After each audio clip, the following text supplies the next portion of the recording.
leadership is, kind of a game between the people involved that are aiming to do something together.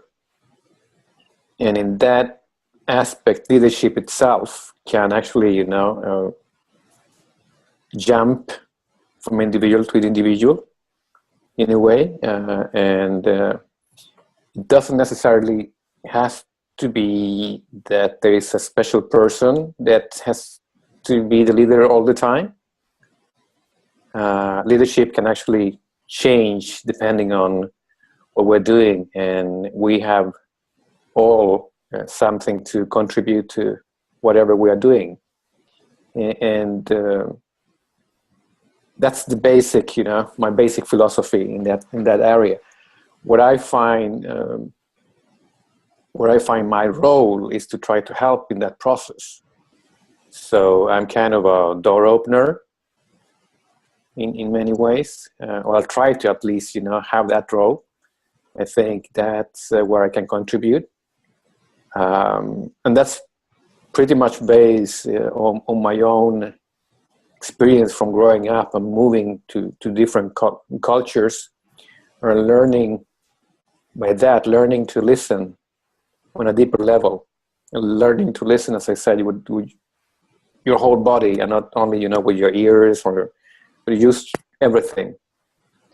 And when I do that, I also notice that I can be of help trying to clarify things. I often notice that people are like, speaking and missing each other.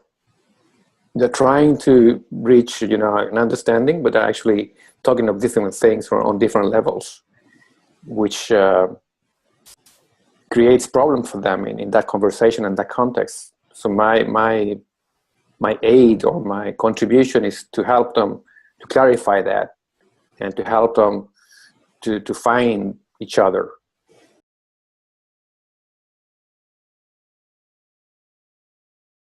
I see my role as being here for others very much, and I also see that we are all here for each other. Everything is connected that way. And lately, I've been, the big questions about our purpose and so on. And of course, that has changed during my lifetime so far. I've very early found this vocation that I was here for others, and one of the things that I wanted to do is to help in the communication between different cultures. Having in mind that I've moved from one end of the world when I was small to the other ones. I was born in South America, and I'm living in Scandinavia now, so it's quite, the South and the North.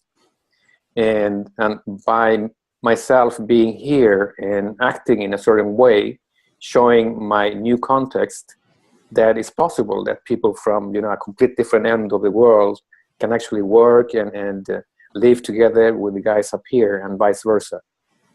That was, the beginning of my clarifying trip. But now it's much more clear and simple, and it's more maybe universal. I think that our legacy it's very, very simple. People will remember us for the things that we have done with them, the things we have done for them. And if we haven't been, good, they will remember us for the things we've done against them. And having that in mind, then you have, a playground that you can choose and your roles. So, of course, you can choose, and it's up to you which role or what kind of legacy you wanna create and leave behind you.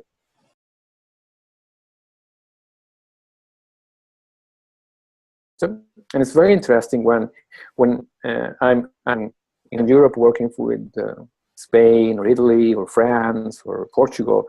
People are very used to the manager and the leader giving orders, very clear. And if you don't do that, as they expect it, then nothing gets done. But if you're clear and you say, Juan, tomorrow I want the report on my table, no problem, sir, Here it's different. Here you say, well, guys, I have this problem, we have this challenge, and I need help. We have to deliver. We have to deliver this. And then, you know, yes, then Hans says, Sergio, it's my table, it's my, you know, domain, so I'll take it. Thank you, Hans, you know. And then you get the next thing and the next thing and the thing. And it's very different. So, and if I would act as I act here in Southern Europe, it wouldn't work, and vice versa. Yeah, it's very interesting how it's done in different places, and so creativity in different ways. And I don't think anything is better or worse. It's just different. And you have to learn those small codes to make things work depending on where you are.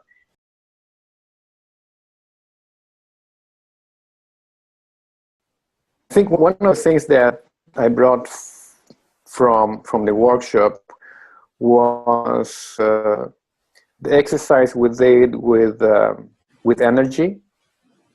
When you know, it's normal that when tension rises in a group of people, then you try to calm it down, and because it's might be annoying, or it might be frightening in a way. You're reaching a conflict, and then it's a woo, and nobody wants conflicts.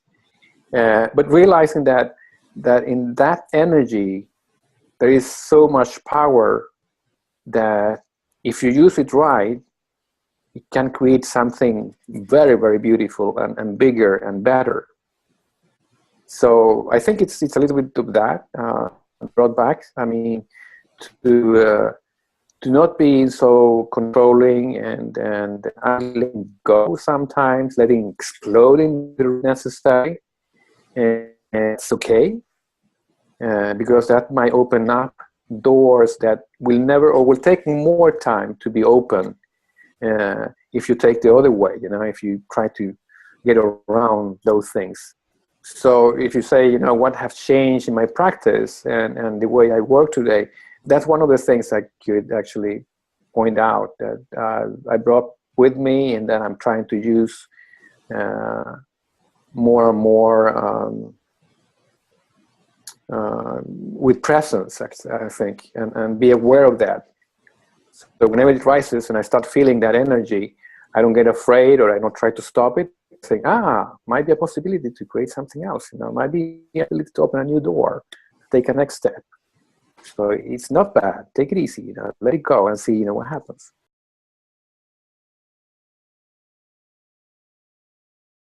When you let it go, then you get more information, and not only you, but the whole group gets more information.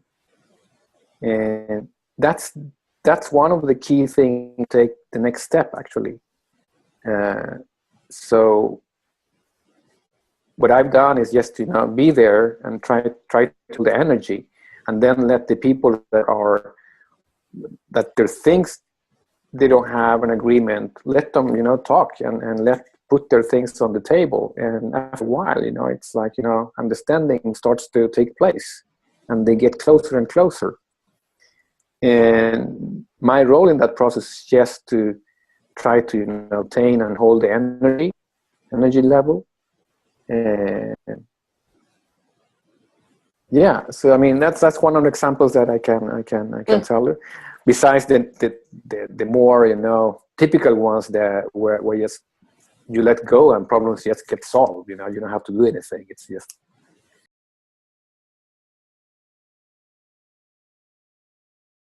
You have to work with yourself, of course, a lot, and your own feelings, and be connected to, for instance, you know, what are you afraid of yourself, and why? Where does that come from? So that kind of knowledge level, I think you have to have with you.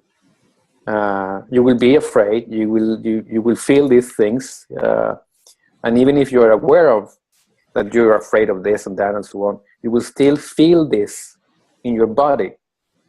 But the difference is that being aware of this and then practicing that, it will help you to actually not act on that fear. So that's one of the things that I think people need to realize, that they have to work on that to be able to do this kind of work, and it's not easy. And as you say, I mean, it doesn't show out all the time, especially because you are trying to do the contrary. You are not acting on that, which means that, well, you are not doing anything out there, or you're doing a lot inside yourself.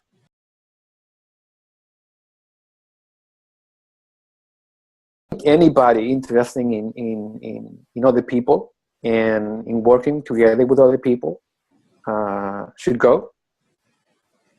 But of course, if we talk about roles in a business kind of context, so everybody working as a facilitator, of course, anybody working as a coach, anybody working as a leader, a manager should go. Project leaders should go. And now if we talk about the IT and agile, you know, things and lean, people having roles as product owners or scrum masters, I think, you know, get a lot of these things and can gain a lot of knowledge and a lot of tools to improve their practice.